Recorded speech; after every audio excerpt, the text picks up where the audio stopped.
It might be interesting to to look at all the words that are used by the meditating mystics around the world for their version of what humility is.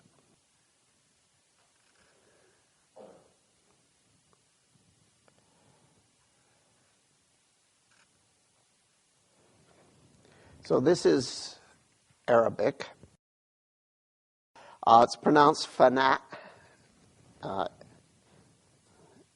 F-A-N-A. And that's the technical term in the Sufi tradition for what in the Buddhist tradition is called no self.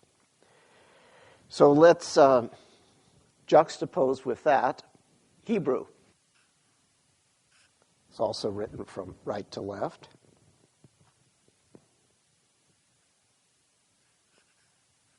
Bitul hayesh. Bitul means annihilation, so very similar to fana. And ha means the, and yesh is somethingness. Somethingness of self, somethingness of world, or existence. Yesh is the common Hebrew word for exist. So the annihilation of the somethingness of self and world pretty much sums it up. By the way, after Bitul Hayesh comes Bri'ah, that once you annihilate the somethingness, then you become the doingness.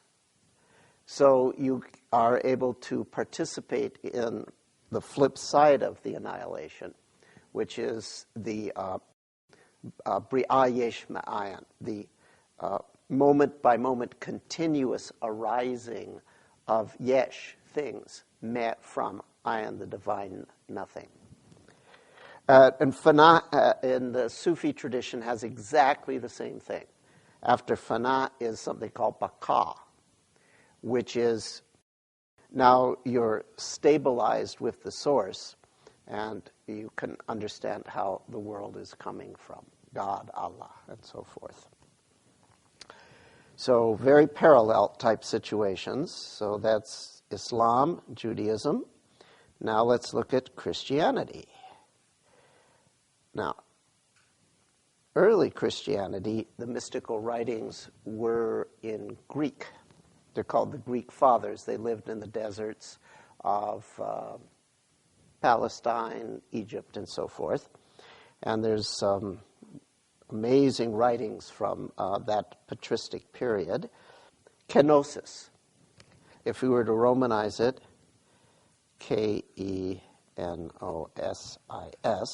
And osis doesn't mean a disease, by the way. It means a process. And kenos in Greek means empty. Oh, interestingly, directly cognate to the Sanskrit word shunya. Kenos in Greek is a direct Indo-European cognate of shunya in Sanskrit. And interesting, similar spiritual interpretation. Kenosis is the process of emptying out of somethingness that the Christian meditators sought. The culmination of kenosis, according to the Greek desert fathers, is to become isochristos. Isochristos is Christ equivalent.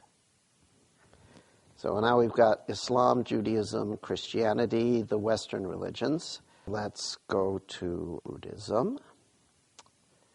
So just to put it in an Indic script for the fun of it.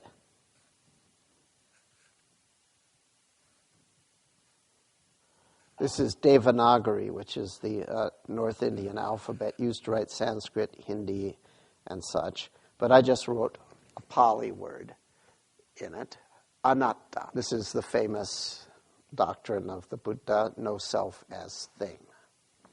That gets translated into various Asian languages. The Taoists also had a term for the nothingness of the liberated person. It's another Chinese word meaning emptiness, actually.